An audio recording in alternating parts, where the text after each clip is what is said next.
మీరు ఒక normal person అని అనుకుంటున్నారా? మనందరం చాలా మంచి వాళ్ళం అని అనుకుంటున్నాం.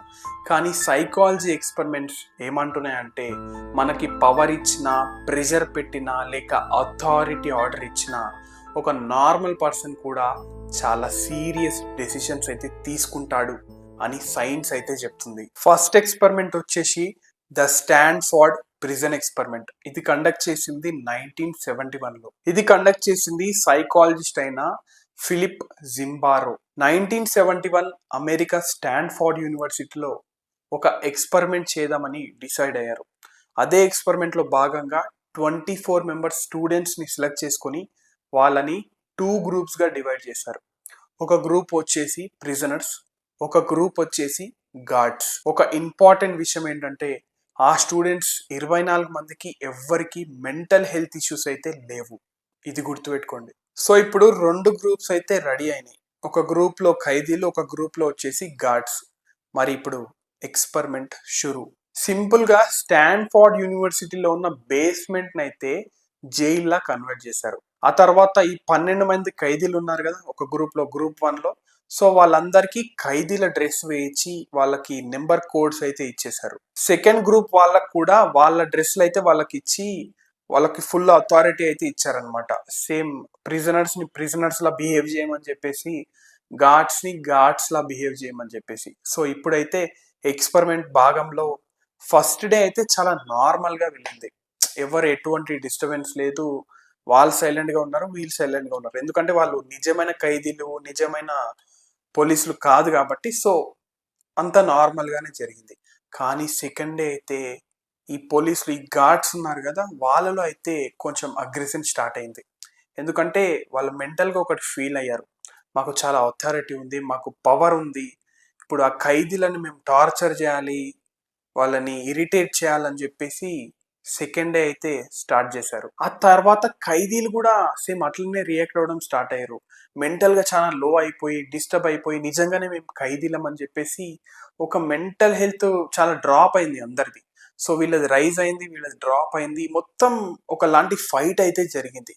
2 వారాలు వెళ్లాల్సిన ఈ ఎక్స్పెరిమెంట్ అయితే 6 రోజుల్లోనే ఆపేశారు. కానీ 6 డేస్ లో ఎందుకు ఆపేశారంటే అక్కడున్న సిచ్యువేషన్స్ అయితే చేజారిపోయాయి. మరి అసలు ఇట్లా జరగడానికి రీజన్ ఏంది? వాళ్ళందరూ స్టూడెంట్సే, వాళ్ళందరూ ఏం ఖైదీలు కాదు, పోలీసులు కాదు, జస్ట్ యావరేజ్ పర్సన్సే కదా.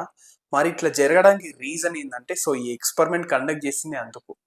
ఒక నార్మల్ పర్సన్ ని తీసుకెళ్లి ఒక అథారిటీ ఇస్తే అతను ఎలా బిహేవ్ చేస్తాడు, ఒక నార్మల్ పర్సన్ ని తీసుకెళ్లి ఒక లో పొజిషన్ లో ఒక ఖైదీలా కూర్చోబెడితే అతని మెంటల్ స్టేట్ ఎలా మారుతుంది అని టెస్ట్ చేయడానికి ఈ ఎక్స్పెరిమెంట్ అయితే చేశారు. తెలిసిందిగా ఏం జరిగిందో. సెకండ్ ఎక్స్పెరిమెంట్ వచ్చేసి ద మిల్గ్రామ్ ఒబీడియన్స్ ఎక్స్పెరిమెంట్. ఇది కండక్ట్ చేసింది 1961లో. ఈ ఎక్స్పెరిమెంట్ ని కండక్ట్ చేసింది సైకాలజిస్ట్ అయిన స్టాన్లీ మిల్గ్రామ్. సింపుల్ గా చెప్పాలంటే మీకు ఎవరైనా ఆర్డర్స్ ఇస్తే మీరు ఫాలో అవుతారా? జనరల్ గా మనకి స్కూల్లో సార్ వాళ్ళు హోంవర్క్ చేయమన్నప్పుడు, లేదా ఇంట్లో అమ్మ ఏదైనా పని చెప్పినప్పుడు మనం ఒబే చేస్తామా? మేబీ చేస్తామో చేయమో అది పక్కకు పెడితే, ఈ ఎక్స్పెరిమెంట్ అయితే సిమిలర్ గా అటువంటిది అనమాట. ఈ ఎక్స్పెరిమెంట్ లో పార్టిసిపేట్ చేసే వాళ్ళకి కొన్ని రూల్స్ అయితే చెప్పారు. అదేంటంటే మీరు ఇక్కడ కూర్చొని ఉంటారు, ఒక గ్లాస్ విండో ఉంటుంది, అవతల ఇంకో పార్టిసిపేట్ అయితే కూర్చొని ఉంటాడు.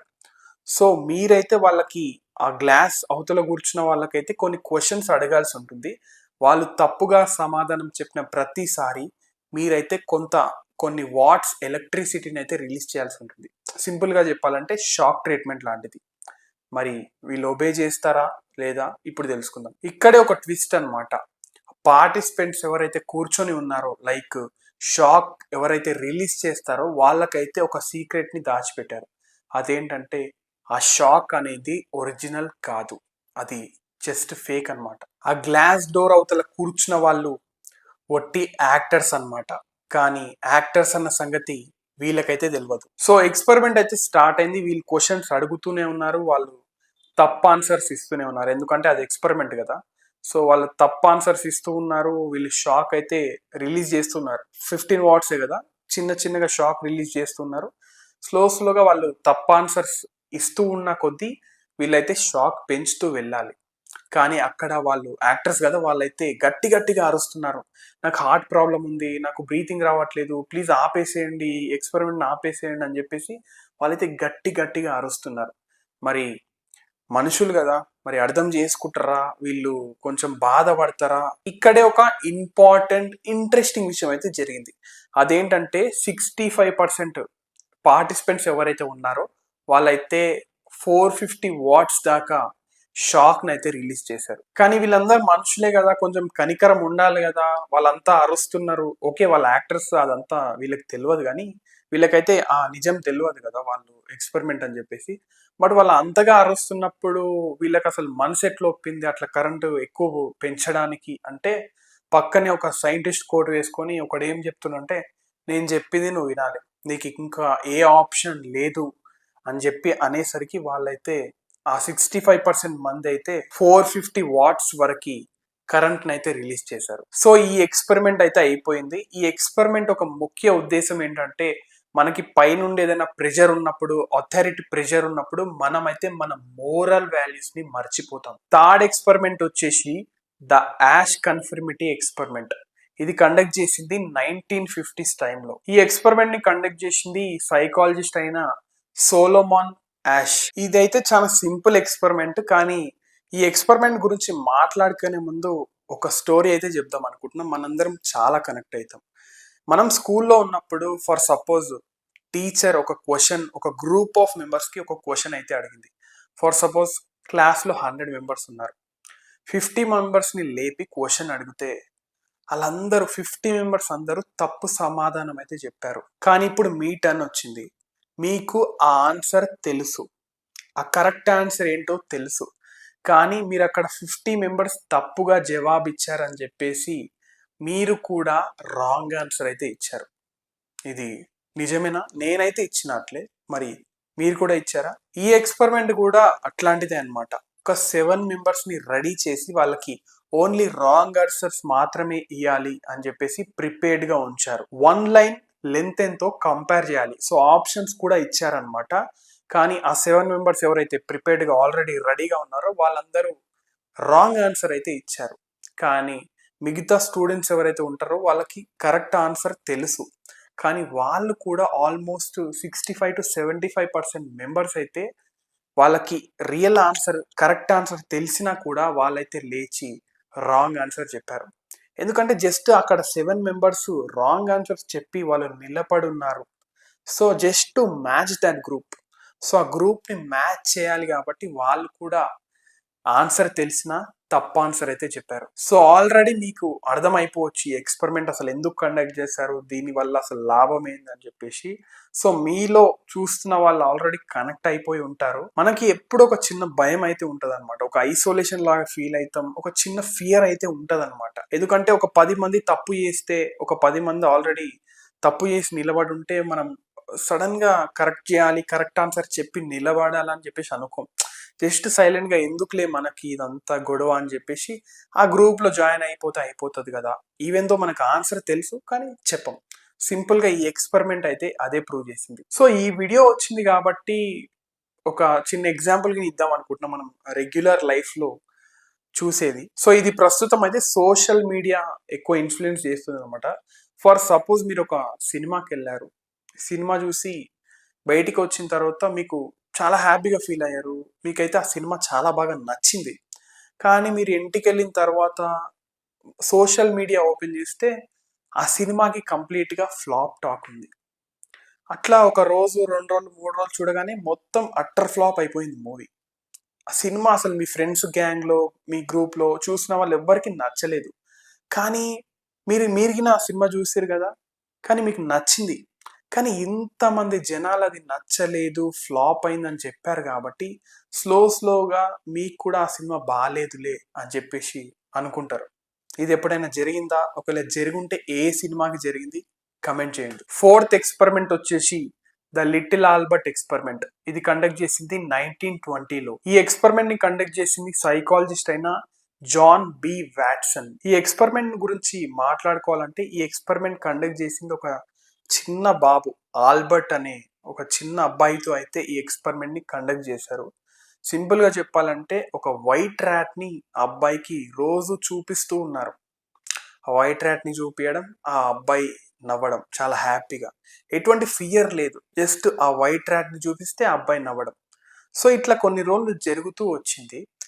కానీ ఒకరోజు ఆ వైట్ ర్యాట్ని ఆల్బర్ట్కి చూపించినప్పుడు వెనకాల నుండి ఒక మెటల్ సౌండ్ కానీ ఎవరన్నా ఏడుస్తున్నట్టు స్కేరీ సౌండ్స్ అయితే వేయడం స్టార్ట్ చేశారు. ఎలుకను చూపిస్తూ ఆ సౌండ్స్ వేసినప్పుడు ఆల్బర్ట్ అయితే చాలా భయపడిపోయాడు. ఎందుకంటే మీరు అనుకోవచ్చు, ఓకే, ఆ సౌండ్స్ కొంచెం స్కేరీగా ఉన్నాయి కదా, ఎవరికైనా చిన్న బాబుకి ఏడుపు వస్తుంది అని అనుకోవచ్చు. కానీ కొన్ని రోజులు అట్లా గడిచిన తర్వాత సడన్ గా ఒక రోజు ఆల్బర్ట్ కి ఓన్లీ ఆ వైట్ ర్యాట్ ని చూపిస్తే ఏడవడం స్టార్ట్ చేశాడు. మరి ఇప్పుడు ఆ సౌండ్ అయితే లేదు కదా. ఉత్తి ర్యాట్ ఉన్నప్పుడు ఫస్ట్ లో చాలా హ్యాపీగా చాలా నవ్వుతూ ఎంజాయ్ చేశాడు.